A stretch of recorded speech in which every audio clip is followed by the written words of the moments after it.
सब सुन रहल छी एपी प्रोडक्शन के प्रस्तुति।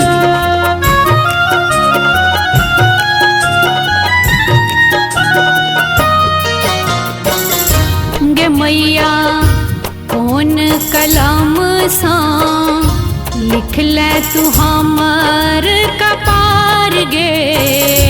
गे मैया कौन कलम सा लिख ले तू हमर कपार गे। दुख सो भरल भंडार गे। गे मैया दुख सो भरल भंडार गे। गे मैया कौन कलम सा लिख ले हमर कपार गे। दुख सो भरल भंडार गे। गे मैया दुख सो भरल भंडार गे।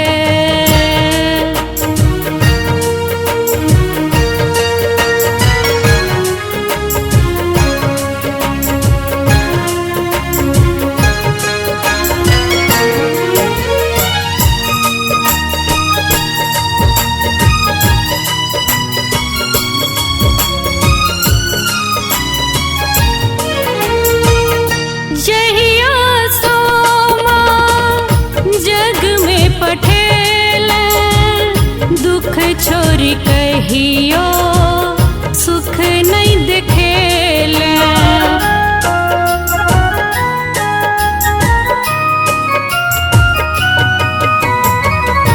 जहिया सोमा जग में पठेले दुख छोरी कहियो सुख नहीं देखेले।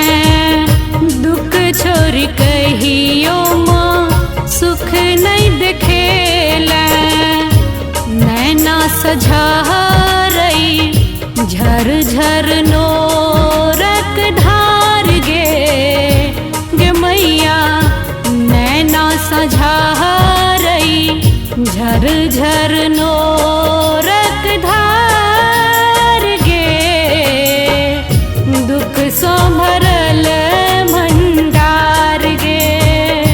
गे मैया दुख सो भरल भंडार गे।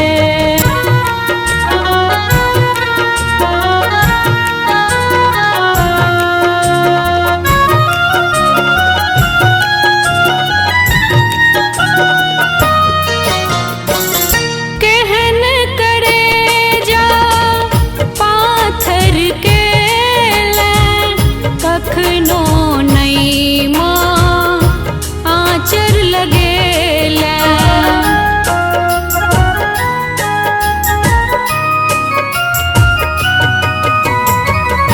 कहन करे जामा पाथर के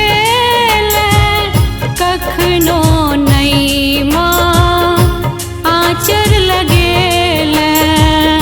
कखनो नहीं माँ आचर लगेला। देलन कहियो माँ तू अपन दुलार गे। गे मैया देलन कहियो माँ तू अपन दुलार गे। दुख सो भरल भंडार गे। गे मैया दुख सो भरल भंडार गे।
मैया कौन कलम सा लिख ले तू हमर कपार गे मैया कौन कलम सा लिख ले तू हमर कपार गे दुख सो भरल भंडार गे मैया दुख सो भरल